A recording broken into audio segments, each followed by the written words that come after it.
I'm Dr. Portia Loeto. I'm a gender studies lecturer at the University of Botswana. Socially, power has always been a space that is occupied by men.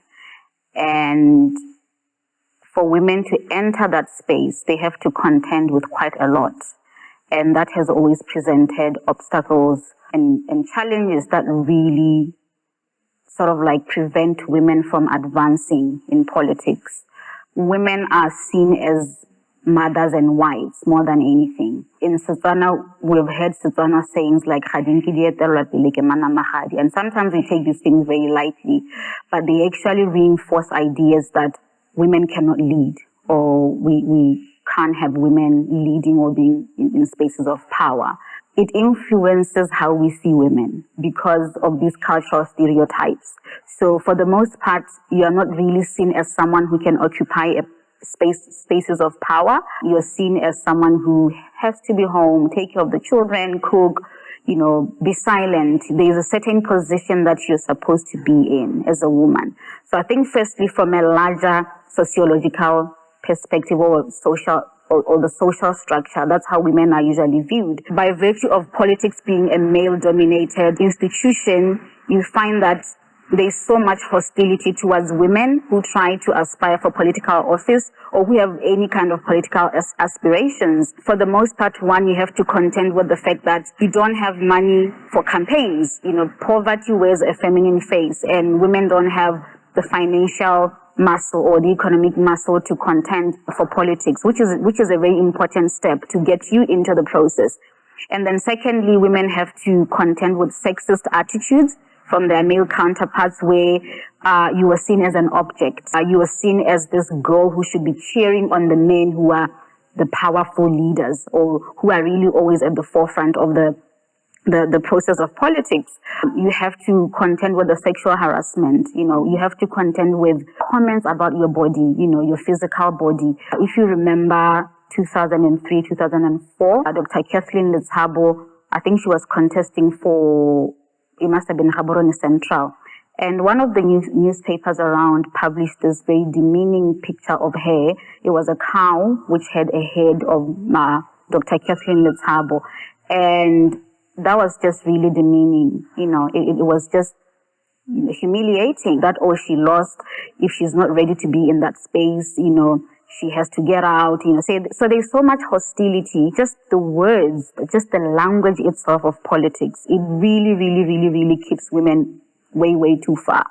Because already we're a vulnerable group in the society and we don't get as much support. Even within the parties themselves, if there are women who have managed to penetrate through the political structures, they really have to work extra hard to prove themselves. Way harder than their male counterparts. We've seen that in parliament as well. As a woman also, you have to really, all of a sudden, you need to prove yourself more than any other candidate, who, for the most part, they're male. And then you find that really makes it hard for you, to be able to rise through the ranks and showcase what you have to offer. So for the most part, I feel like this process really makes it hard for women to even progress, into, the political space. What also comes to my mind is the fact that women are seen as nurturers more than anything.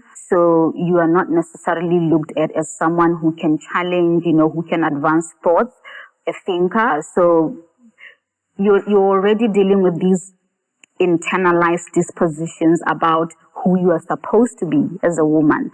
And that also influences how the voters see you. See, that's another issue. I remember this example that this activist in Uganda called Hope Chigudu gave in this particular conference that I had attended somewhere in South Africa. She said that Parliament of Uganda, you find that women are patronized for the most time. If they try to speak, someone tells you, you talk too much.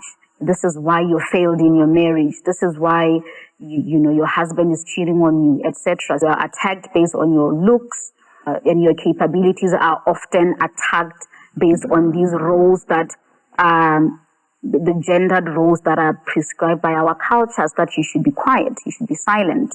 And if you talk too much, it means, or perhaps you're sexually frustrated, you need to get in line. So it's like the sexism from patriarchy itself really permeates the political arena. And for the most part, we look at it as something that is so trivial, but I think we really need to start being a bit more deliberate about how we address that, because these are very, very, very, very, very pertinent obstacles that I think, we need to address. Perhaps we would see some kind of change in the participation of women in politics. Every day for me is a reminder that there's so much that we need to do. When I tune into BTV and watch the parliamentary debates, that thank God are now televised and we can all see what goes on, it shocks me, just the abundance of masculinity in that space, and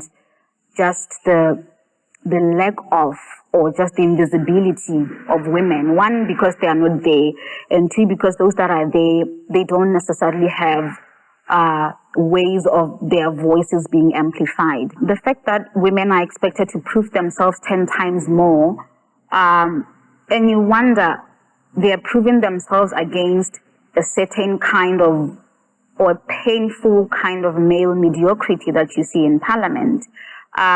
So you have to prove yourself, but against what exactly? So the expectations for women are way too high. The bar is set way too high. I mean, as it should, but it should be balanced. It should be for everyone who runs for political office or wants to occupy a space where they need to push for change. Parties also need to be very deliberate, because I feel like it's one thing to say, oh, we have this gender unit or the gender committee within a political party.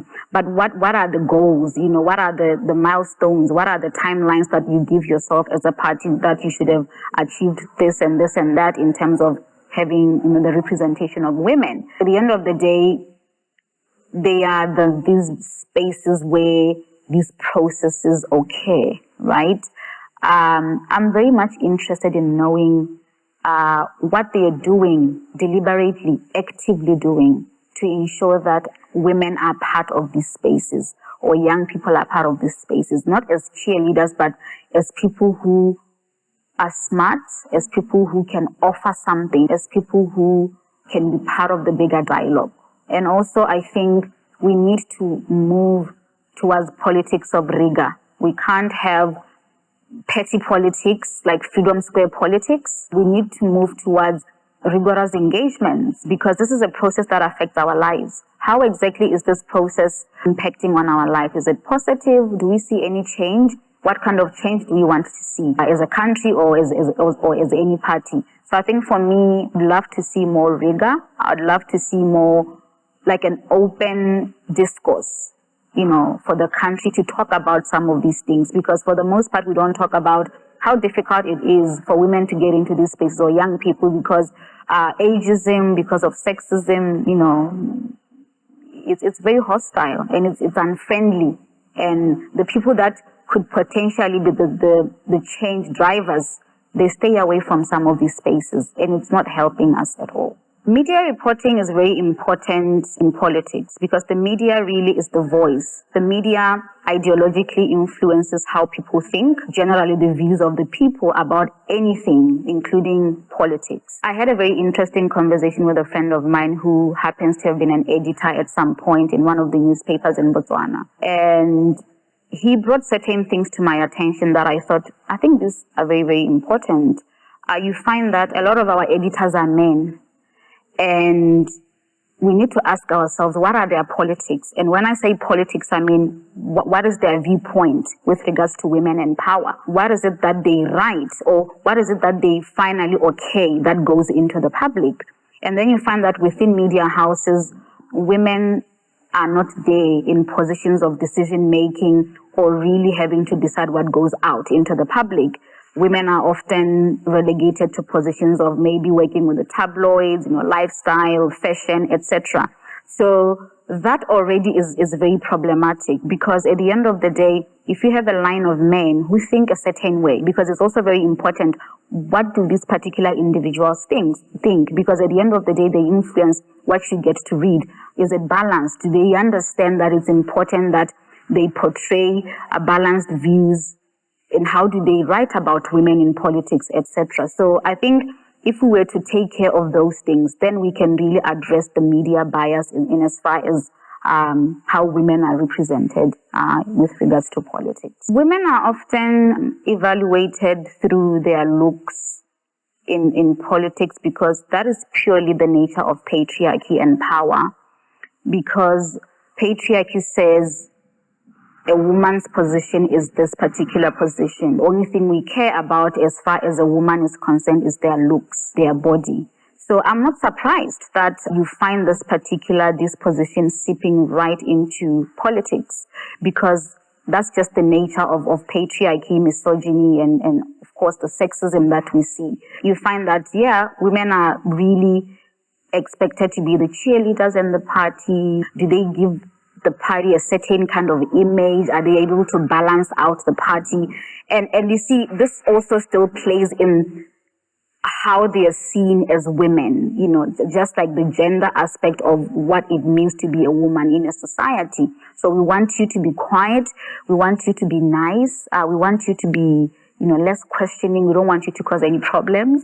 We want you to look pretty. We want you to cheer on us, you know, and etc. So that also shows you how there's just lack of seriousness in considering women as powerful contenders when it comes to politics. The fact that women are judged based on their looks, it's purely a product of patriarchy, how women are seen, you know, as objects of pleasure, or that should be pleasing to the eye, specifically the male eye, you know, in this arena of politics. Representation is something that I think matters. If a little girl watches BTV, for example, they should see someone at least who looks like them. And the fact that we don't see people who look like us, it really tells me, or it really communicates in volumes that that's not our space. That's actually a powerful message as far as I'm concerned. When you have a male counterpart right here, no one even questions their abilities. But as a woman, you could be the most educated woman in the room, the smartest, but your abilities are going to be questioned just because you're a woman. In any society, we have what we call, you know, gender division of labor. And that is usually done along, of course, gender lines. As a girl, you're raised in a particular way. As a boy, you're raised in a particular way. These things seem very trivial, but they really inform how we see the world. They inform our perspective of the world. And that includes how we understand power and who we think should be in spaces of power and decision making.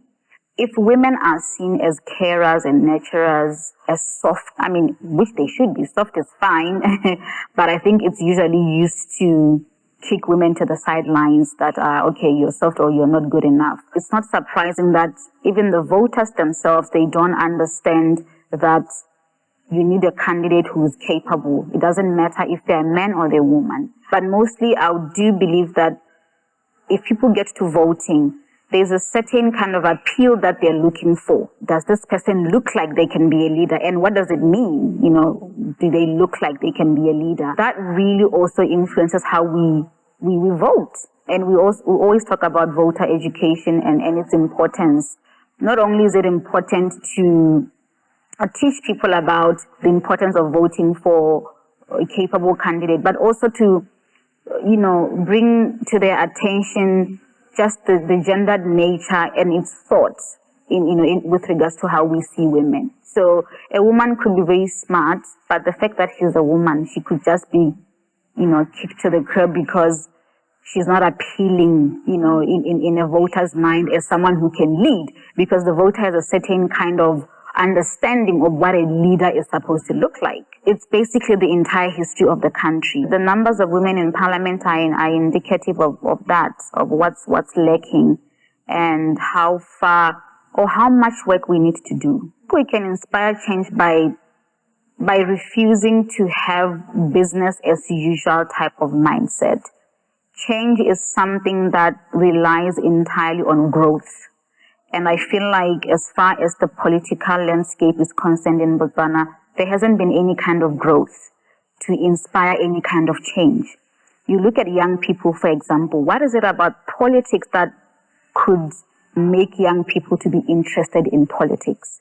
What is it about politics that could make women to be interested in politics? So we need to really ask ourselves these questions, because I think once we do and we address that, one, it will be able to help us to address, lack of women in parliament or lack of young people in parliament. And then I think also that would also inspire the change that we need, because a lot of people have interests, but they are turned off by the entire process that leads to one getting into an office. To inspire change, perhaps we need to look at how we've been doing things and what can we address to make sure that young people, women, are interested in being part of this very important process, because politics is very important.